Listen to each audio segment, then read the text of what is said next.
The topic is Marcus Garvey and Africans in the Caribbean, and we're talking to Dr. AAl-Hadid, the chairperson of the Africana Studies Department at Tennessee State University.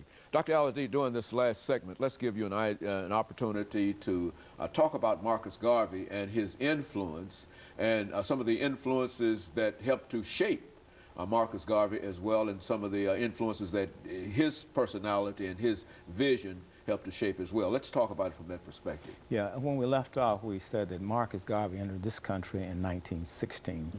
Now, it was a time where we were moving toward the Harlem Renaissance, when Harlem, was in vogue. Mm-hmm.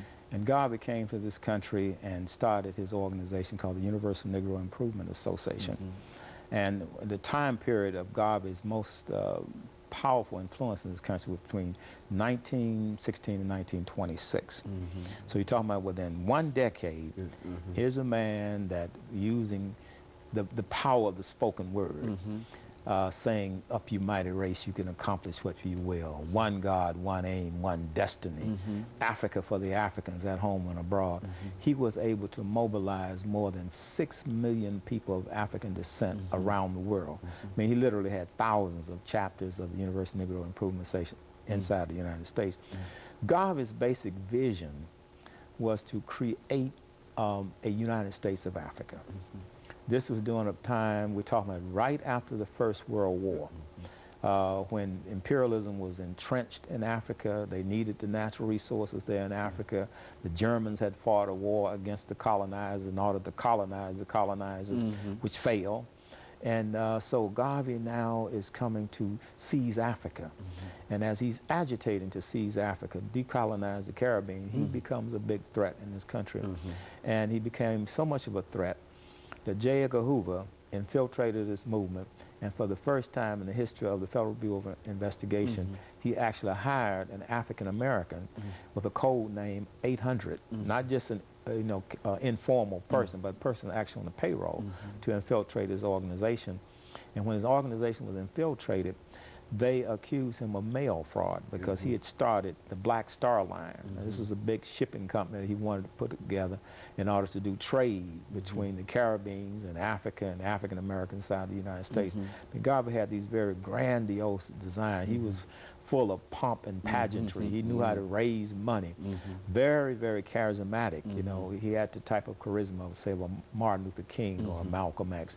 But he could just stand on a street corner and just move thousands of people. And he was very powerful in that regard. Mm-hmm. Now, his organization was composed of West Indians and African Americans. Mm-hmm. And as you know, sometimes West Indians and African Americans don't always see eye to eye. Mm-hmm. So you had this type of tension in the organization. Mm-hmm. You also had tension in the organization around the question of people who were educated and those that were uneducated, mm-hmm. people from the South, people from the North.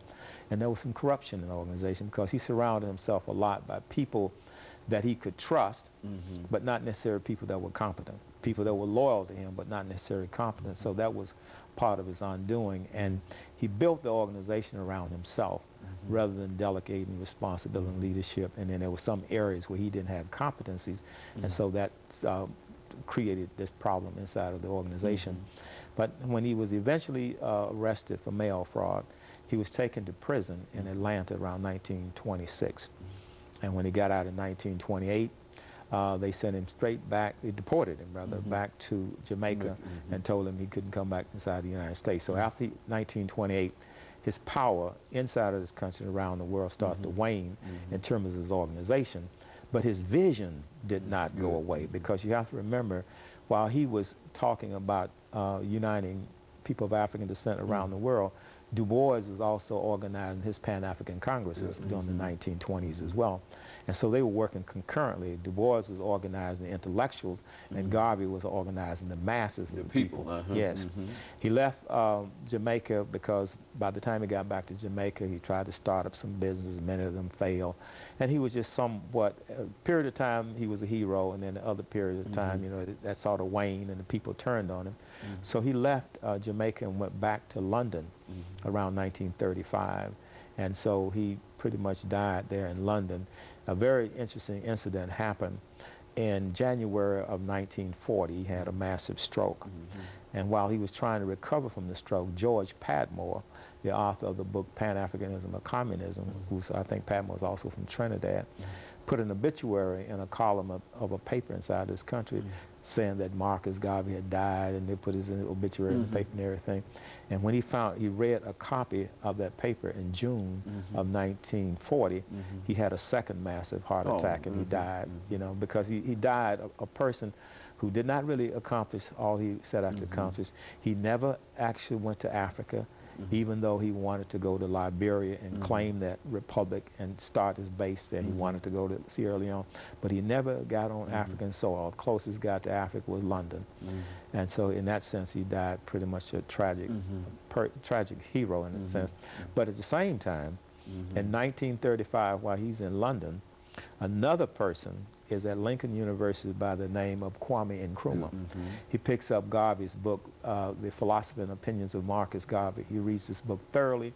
In 1945, he goes back to the Gold Coast and starts to implement the vision of Marcus Garvey. In other words, you can kill the dreamer, but you can't kill the dream. So the dream of Garvey was reincarnated on African soil in Kwame Nkrumah. And then when he got independence for Ghana, in 1957, March of 1957, he actually adopted the flag that Garvey created, the red, black, and green. And if you look at the flag of Ghana now, they have the same colors except there's gold in the middle because Ghana is known for gold. And they also have the black star sitting right inside of that flag. So Nkrumah was definitely inspired by Garvey.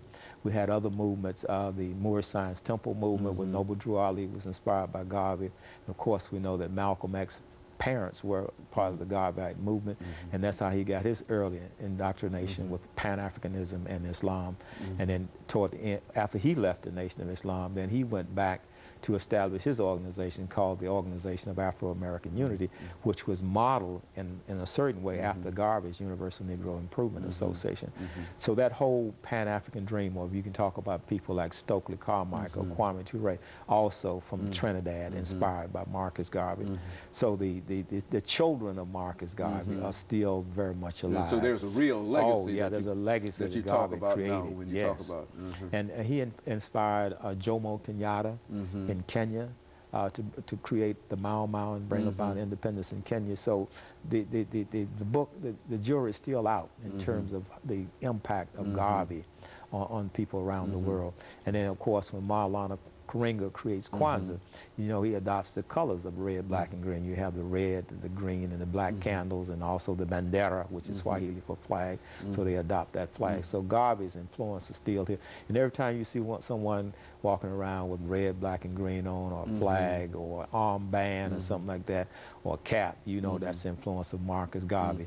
Marcus Garvey influenced Bob Marley with the Rastafarian movement. So he picked up the colors of Marcus. Of course, Bob Marley was also from Jamaica. He grew up in Trenchtown, but Garvey was a great influence on Bob Marley as well. And I think, Dr. Al-Hadid, we might say that even some of the more popular activities that Africans are involved in, African Street Fair, festival, for example, all in a real sense can be said to go back to that period of, with the influence of Marcus Garvey, the economic influence, and et cetera. There's no doubt about it, yeah. And also with the creation of the Organization of African Unity on the African continent, which is a framework designed to unify Africa. And you can trace that back to Marcus Garvey as well. Well, now, what can we do over the last minute and a half, Dr. Al-Hadid, to make Garvey's career much more public? It seems that only the historians and people like yourself know about Marcus Garvey. What would you suggest over the last minute that we have that could be done in order to sort of resurrect Marcus Garvey and his influence? Well, one thing we're going to do with the 11th Annual Africana Studies Conference is that Saturday, which would be the 4th or 5th of February, we're going to have a Garvey Marley concert. And that's going to be an annual feature of our annual conferences to make young people more aware of the teachings of Garvey. I mean, I use Garvey's philosophy and opinion in my classes, and I constantly expose students to that. So in the small way in which I'm working, I'm trying to make Garvey's ideas effective. And then we need to have more conferences and meetings centered around Garvey's idea. Because a lot of people think that Garvey was just talking about putting people on, African Americans or black people on ships and then taking them back to Africa. His plan was much larger than that. He was talking about creating the United States of Africa, and then where African people are, they can still relate back to the motherland, even though they might remain in the African diaspora physically, spiritually, and in culture. They would and of course, with Africa. Dr. Al-Hadid, we're out of time again, as you generally know. And let me thank you for coming by and giving us that excellent information about Garvey and some of his activities. And let me encourage our audience to tune in again next week for another informative edition of Comments. Thank you and good morning. A whole new meaning